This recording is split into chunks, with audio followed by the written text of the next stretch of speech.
Hello, my name is Jacob Sloan, and this is going to be a brief tutorial to the TID4. So, to start off, we're going to do some antiderivatives that would be very difficult without a calculator like this. So, to plug an antiderivative like this into the machine, we're going to start by pressing math, and then we could scroll down all the way to this button right here, or we could just press the number 9. Now, we need to plug in our limits and plug in the function into the calculator. Pretty simple. So, we're going to start. Also, common mistake, put the negative sign, which is right here at the bottom right corner of the number pad instead of the minus sign. That's a super common mistake, and it'll give you error messages. So first we're going to put in some parentheses to get the absolute values of our numerator different from the denominator, and we're going to put in some absolute value bars. So to do that, you press math, go right, and enter, and we'll have our function here, x squared times sine x.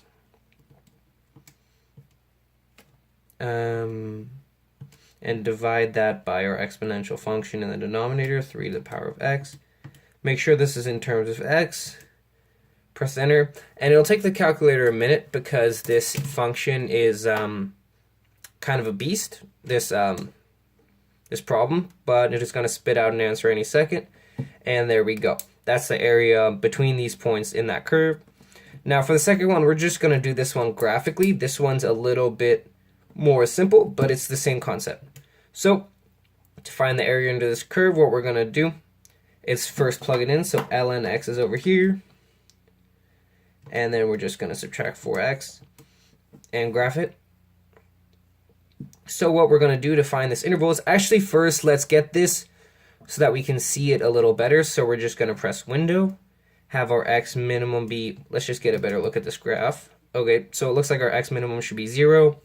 Our x maximum should be 4, just to get a little past pi. And then our y minimum should be -10, and our y max should be 0. Or -5, actually, that might work better. So we're going to go to our window, change our x min and max. So this is going to be 0, this is going to be 4. And so what this will do is this will change what you see on the graph. We're going to keep the scale the same, and we're going to do the same. We're going to make this -5 and the maximum on this value 0, and graph it one more time just so you can see a little bit better what's going on. Now to find the area under this curve, or it's actually going to be above the curve, but it's really between the curve itself and the x-axis, is we're going to go to calculate, which is second trace, and press 7. Make sure you can see that. And so our lower limit is 0 and our upper limit is pi. And it's just going to give that for us. And you can see it here visually. It's going to give us an answer really quick. -19.28436. So yeah, these are doable by hand, but it's also way easier to let the machine do it for you. So for the next problem, we're going to find the area in between two curves. So what we're going to do here is a little bit different. First, we need to find these two intersection points, or the intersection points between these curves. We're going to do this visually, but you can also do everything we're going to show just by pressing math and doing it in here. We're going to go plug in these two functions first. So we've got this exponential 2 to the x plus x squared minus 5. And our second function is cosine x. So we're going to graph these two. Of course, we need to change our window back to normal. So we're just going to, once this yellow circle starts spinning, you know the calculator's done working. So we're just going to wait and press zoom, and then press 6 on the keyboard to go zoom standard. I went over the other ones in my previous video on this machine. So the calculator is just doing its thing.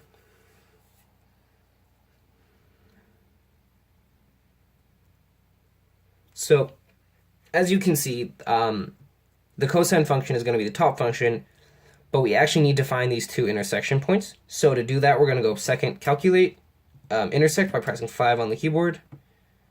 First curve is the blue one, the parabola, and the second curve is this trig function. And our guess is going to be right here. You want to make sure your guess is in between the 2 points because there are 2 intersections. and you want to make sure you're getting the right one. So this intersection is going to be our left limit. And there are a couple things you can do here, but for now we're just going to write this on our paper. So this value is negative 2.0, it almost looks like a 6, 69632. And for our upper limit, we're just going to do the same thing. So we're going to go second calculate, 5 for intersect. First curve looks like we're good over here. Second curve here. And our guess for the intersection point. And perfect, we've got our second intersection point, which is 1.4987008. Handwriting's kind of all over the place, but I'm looking at the calculator as I do this. So now that we've got these two things, we can actually we can get out of the graphing menu and subtract the top function from the bottom function within these limits. How to do this is probably covered in another video, the math behind it, but right now I'm teaching how to plug it into the calculator. So math, get back to that integral box that we spoke about here, plug in our limit. Our lower one is, excuse me, I accidentally started writing the upper one. That would probably spit out an error, so we're going to go negative 2.069632. And as our upper limit is 1.4987008. And what we're going to do here is, because we have this value of functions, we don't actually have to write this in again. What we can do is just go to here, press vars, y vars function. We're going to go y2, because the cosine function is the top function, minus, go through the same thing, y1, all in terms of x. And what the calculator is going to do is it's going to find the area between these 2 points. So now, finally, we're going to go over a problem like this. The thing about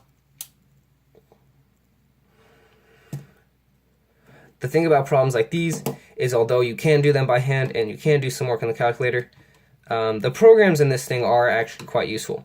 So I've got a trapezoid problem right here, a program right here, which I'll show you how to install on the calculator in the second part of this video. Whoops. So again, you want to make sure your workspace is clear before you start running programs, unless what you're doing to it is intentional. Obviously, I'm not going to take the cosine of this program. So we're going to have our f of x, which is cosine x in this case, with our left end at pi over 2. So that is pi divided by 2. And our right end at pi. And our number of partitions is 8. And of course, the calculator can handle it. So programs are huge, and they'll make your life a lot easier in the TI-84, because as simple as this stuff is, a lot of the math that these machines are actually designed for and are optimized for is going to be written in a program. So calculator's still working. I'm not sure what that's about. Just going to restart it. And so these programs are pretty hefty, pretty hard to manage, but they are worth it. And a lot of times you don't have to write them. That's a lot of work, and you can just install them from the computer.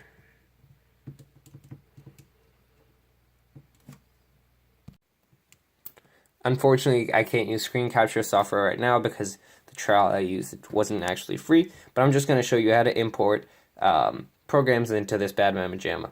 So you need to download the TI Connect software, which is free, and I'm pretty sure it's actually open source, which is pretty cool. And you basically search the internet for a program, and then once you're done, make sure you're on the Calculator Explorer tab, press this. It may look different if you have the older version of the software or an older calculator, but it's basically the same concept. And so what you do, look through my downloads, is find a .8xp file. You should probably download them from the internet. They're free, they're everywhere, and worst case scenario, they're not very risky. You can't really get a virus on these things, especially because they're so easy to reset. Let's press open.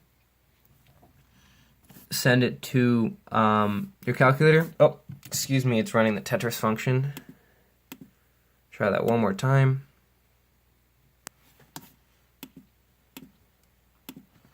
Send trapezoid.8xp. Open it up. And then just press send, and it'll throw it right in the calculator. And it usually sends it to the RAM, which is fine. So to delete programs, what we're going to do, let's say I downloaded a program I didn't want, is we're going to press second, then plus to get to your memory. Go press 2 on the keyboard. Go down to program. And now just press delete and then enter. I don't want to delete my Tetris, so I'm not going to, but that's how you do it. Anyway, so thank you for watching, and I'll see you in the next one.